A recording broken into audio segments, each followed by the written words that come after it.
Hey, how's it going, gang? Nate on the Stone here. Welcome back to my channel and to the 61st episode of the Rolling Stone. And boy, oh boy, we are loaded this week because things continue to just spin more and more out of control. We've talked before, for the last couple of weeks of this revolutionary mentality that is sweeping the country. Because make no mistake, the Black Lives Matter, Antifa, quote-unquote protests that have now become riots with burning and pillaging and killing, and with these groups now setting up autonomous zones, quote-unquote, in Seattle and Portland, which is basically just, 21st century succession, it hasn't stopped. It hasn't stopped. In fact, it keeps going. And every time you think that you've hit rock bottom, it just gets worse. So,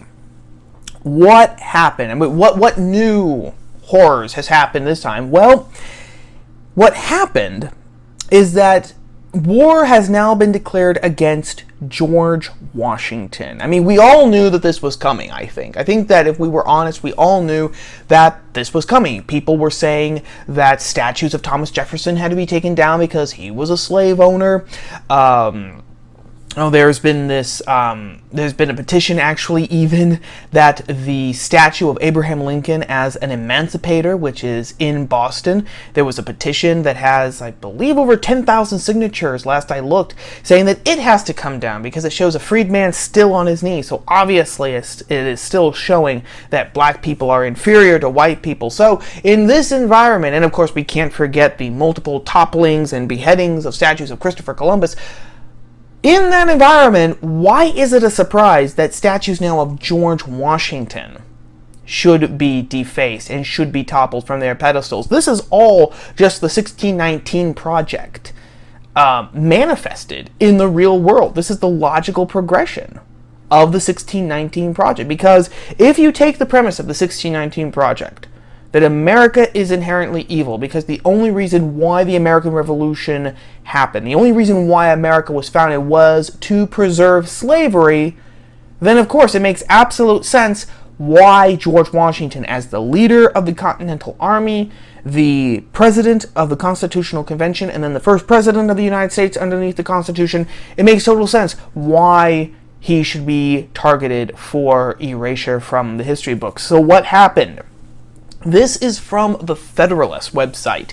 Protesters in Portland late Thursday night, that would be June the 18th, continue the great purge of the 21st century woke revolution in an all-out progressive effort to radically rewrite American history by wiping out the nation's legacy leaders. After social justice warriors targeted real social justice warriors, activists now have focused their fury on the father of the country, George Washington. The outrage over George Washington stems from the first president's engagement with slavery, the nation's darkest sin, quote unquote. Because this is really what happened. These rioters, I won't call them protesters, these rioters, these insurrectionists in Portland, what they did is they wrapped an American flag around the head of the statue of George Washington. It's a bronze statue. It's been where it was for over 100 years. They then set the flag on fire, and then they pulled the statue down from its pedestal, splashed red paint and white paint over it, and then of course they graffitied the statue. 1619, murderer, genocidal colonist, F all cops, the usual things, basically protesting not the death of George Floyd. We've left that long ago, but attacking the very idea of America. America is racist, America is full of murderers, it's genocidal, etc., etc. Now, if this was the only example of George Washington being attacked, it would be terrible, but you can say, well, isolated incident, Portland, it's crazy, right? It's bonkers, crazier than LA. So really, what conclusions can you draw from this one solitary instance? Well, that's the problem, because this was just one example. This was just one front in the newly declared war on George Washington. From the same Federalist piece, In Tennessee, the elite all-girls school, Harpeth Hall, near Nashville, declared Thursday that it would no longer hold its annual George Washington celebration because it's not relevant to the institution's historical curriculum. Jess Hill, the head of the school, told the Tennessee Star that the expensive institution decided to discontinue the celebration for 3 primary reasons. 1, it is not consistent with or relevant to the way that we teach history today. 2, it does not demonstrate the significant role that women, people of color, and other underrepresented groups play in our nation's history. And 3, a growing number of students, faculty, staff, and alumni are expressing their discomfort with this tradition. Yes, George Washington is really one of the figures in history who should cause the most discomfort in people from the 21st century. After all, he's the only founding father who freed all of his slaves. He's the only one who, actually wanted to have peace. Well, that's not exactly true, but he was the president who really had an enlightened policy towards Native American tribes, wanted them in their own territory, and then he hoped that they would just be gradually assimilated into American culture through trade and dialogue and travelers going from the east to the west, kept us out of a war with France, really with the Declaration of Independence, which he helped make valid by winning the revolution. Again, if the revolution had been lost, the Declaration wouldn't be worth the paper that it's printed on. So by making the Declaration valid, by winning the revolution, and then by overseeing the Constitution and the Constitutional Convention, he set the stage for the emancipation of all the slaves who were here. He set up the United States to be the shining city on the hill that John Winthrop hoped that it would be. So in all of that, of course, George Washington would make people uncomfortable today. I mean, that's just common sense. But that's not the only thing. 100-plus-year-old George Washington statue in Chicago was vandalized. People graffitied on the base saying "slave owner" in red paint. And at the George Washington University in Washington, D.C., the administration, the university actually took down busts of George Washington around the campus for fear that the mob would target them and therefore the university. So that is what has been happening. That's what's been happening. Now you might be wondering, where's the conservative movement in all of this? Where is the conservative movement? You would think that if anything would get them riled up, if anything would get conservatives up in arms, it would be the attack against George Washington, the father of our country, the indispensable man, the one man throughout all of our history who really, truly, most closely embodies all the ideals of the American Republic and the American Revolution. You would think that would be the bright red line in the sand, as President Obama said about Russia and Ukraine. That would be the bright red line. If that line is crossed, open season. All right, let's go get at these rioters and insurrectionists. No, sorry to disappoint you, but that is not what is happening. That is not what is happening. People instead are expressing just their sadness that this is happening. Like, this is just another, it's too bad that this is happening, and oh my god, can you believe that these people are so stupid? So let me give you a very prominent example. Prominent because she herself is prominent. Beth Stuckey, the host of the podcast Relatable that's on the Blaze TV, she said her reaction to George Washington's statue in Portland, Oregon being toppled from its pedestal and being graffitied. This is what she said on Twitter in response to that. "The stupidity-fueled hatefulness is depressing."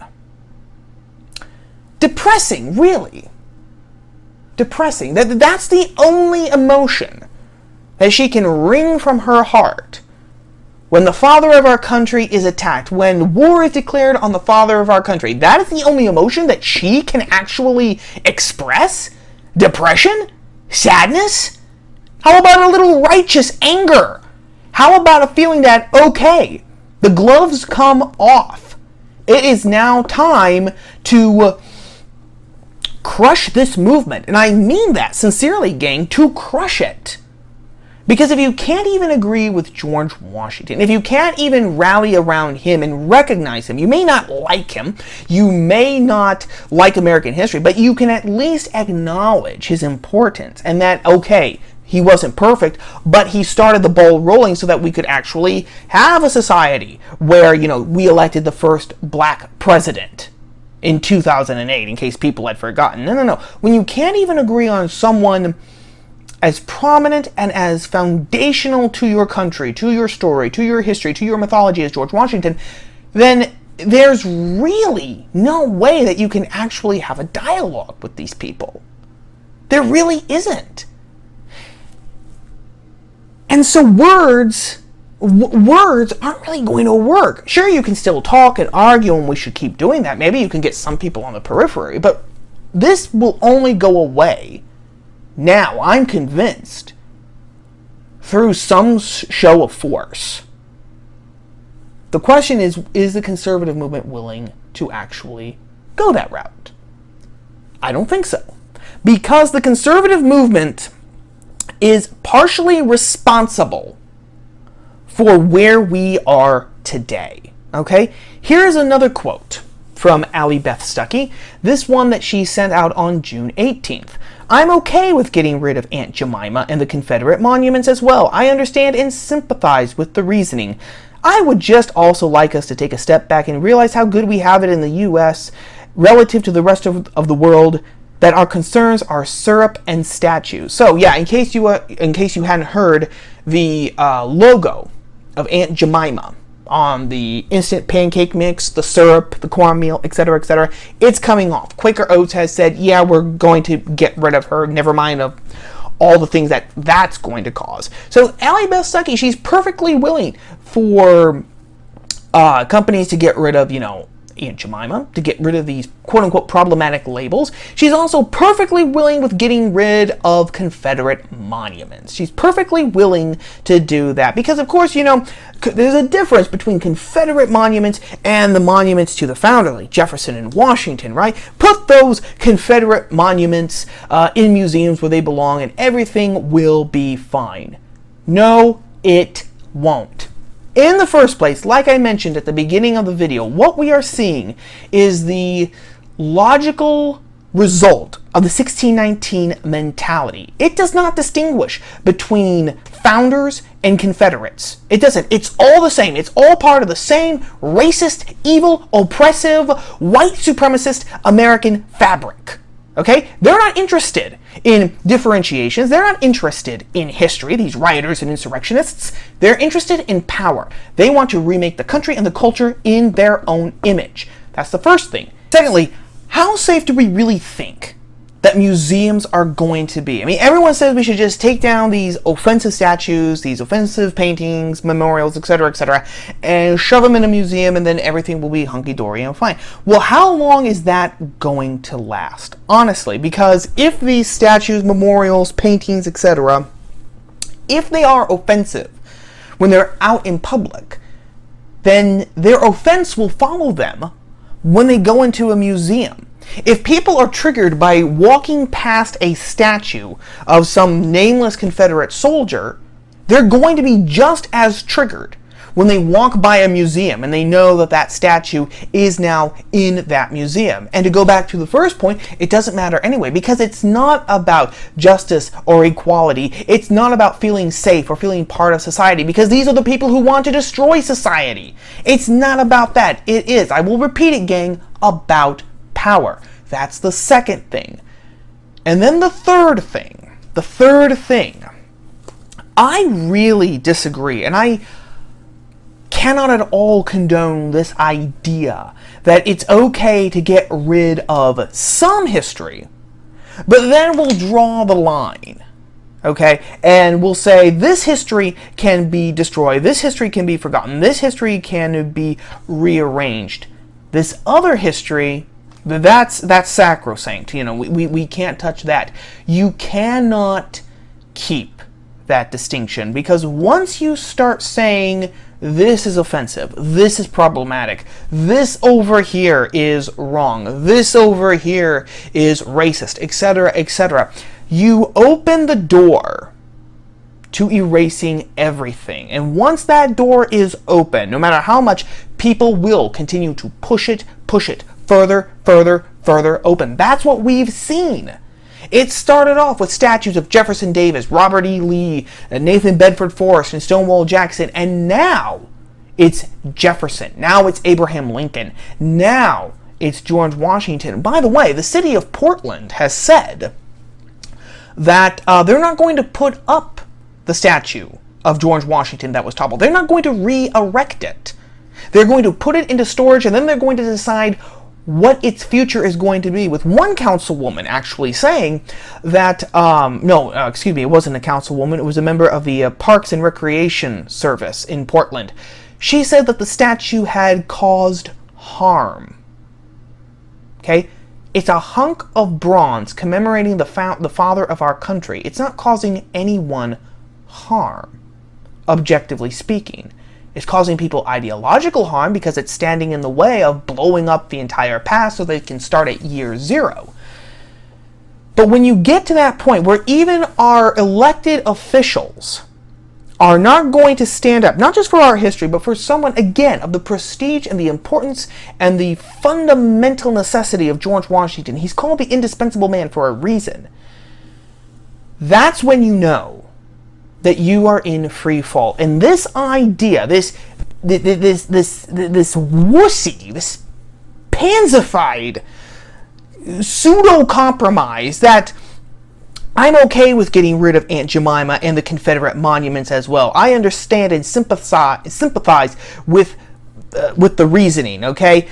We can get rid of that, but we can't get rid of this. It never ever works. And that's why I say that the conservative movement is partially responsible for where we are. Because it's not just Beth Stuckey. Rich Lowry today, June 19th, on a Friday, he had a whole piece, another piece in National Review, saying that conservatives should stop defending Confederate monuments. To channel Mark Stein, it's very, very hard to stand athwart history yelling stop, which was the whole premise of National Review when William F. Buckley founded it. It's very hard to do that when there is no history left to stand on top of. Last month, last month, for a moment I thought it was July. Last month in May, Elias Soman, who is part of the Cato Institute, wrote an op-ed for the Washington Post, arguing why Confederate monuments should be taken down. The conservative movement has proven itself unwilling to fight. They weren't willing to fight, for our shared history. It might be unpleasant, but they weren't willing to defend it. They thought, like the left, that they could control this. They thought that, okay, yes, we can compromise, we can get rid of this history. This history we can get rid of. This other history, however, it's okay. We can keep that, and we can control this. They haven't been able to control squat, which is now why George Washington has been toppled. He's been canceled. And then you really have to ask yourself this question. If the American conservative movement helped pave the way for this moment, and then, when the logical result of their position, of their unwillingness and their ineptitude to defend our history, it logically leads to the cancellation of George Washington. And the only thing that conservatives can actually muster in their hearts is depression, sadness. Oh, gee, I'm so bummed. That's too bad. That's not what America was founded upon. Then it is worse than useless. I will repeat it. If that's the best that the American conservative movement and the 21st century can do, then it is worse than useless. And we better start coming up with an alternative really quick. That is story number one.